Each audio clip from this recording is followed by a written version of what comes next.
Everybody wants to know what to charge per square foot, but that's not really the conversation that they're having with themselves. What they really want to know is what can they get if they charged a certain amount per square foot? In other words, how much labor is going to be allotted in that time, how much materials, and what's my profit going to be?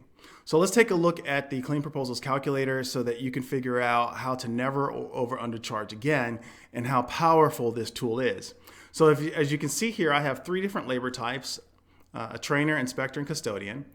Even if you're starting out in the cleaning business and you don't have employees, always bid as if you have employees. So put a payroll tax in here, insurance, and overhead. And I have these 3 labor types on every proposal that I do because we inspect what we expect. Of course, we have to have our custodians, and then we have trainers.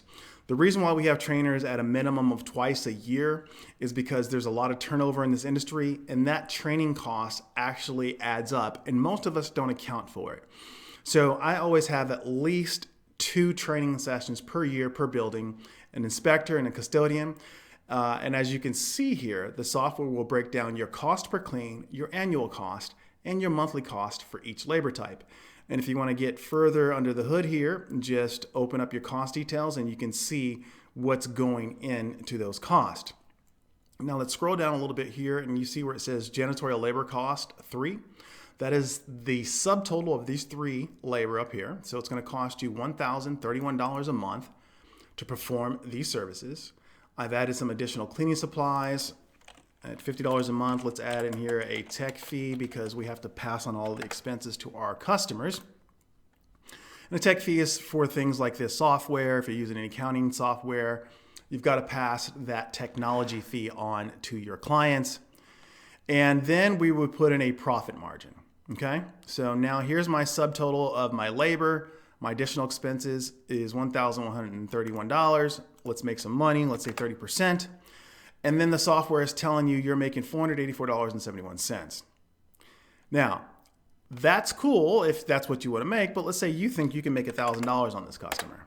So you can just type that number in here, and the software will reverse engineer what your profit margin is. So you can either put in a profit margin, and it will tell you what the dollar amount is, or you can put in how much money you want to make, and it will tell you what your profit margin is. And then lastly, if you know the building square footage, you can put that in here and the software will then tell you what you're charging per square foot. And of course, if you have to add sales tax to your service, you can do that here, and this would be the final price to your customer.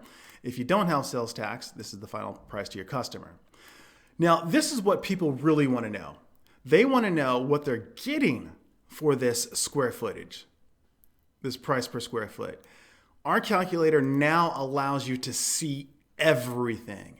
You know that if you cost out your job appropriately, add your additional expenses, and add your profit margin in there, you can see how much money you're actually going to be making, what you're going to be charging to your client, and what that final charge to your client looks like. That's the power of using Clean Proposals.